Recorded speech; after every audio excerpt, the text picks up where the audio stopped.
I suppose it was in my in that first year, I began to really enjoy the science teaching, you know. But in a very, I recall I think the first physics class was a spring, you know, which you load it with weights and as you do it. And being Westminster, they said we can summarize this experiment as ut tensio sic vis. You know? Only Westminster, your first physics class, you summarize it with 4 lines in Latin. But so science and all the other things were not a million miles apart. And we had some very colourful science teachers, Mr. Crumpler, because he lived in the north, and Mr.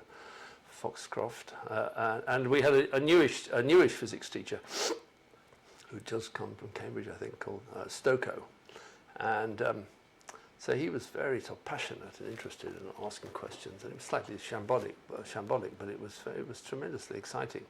So this idea that you could sort of question all sorts of things was very much part of the law of physics, the teaching of science.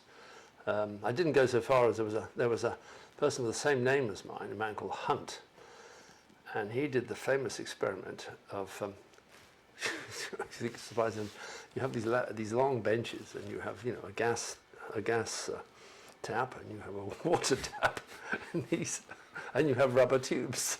So he thought he'd connect one to the other to see which had the bigger pressure. It was, you can imagine, it was a total catastrophe. The fire brigade came, and there was a disaster because when the sort of water got into the gas line.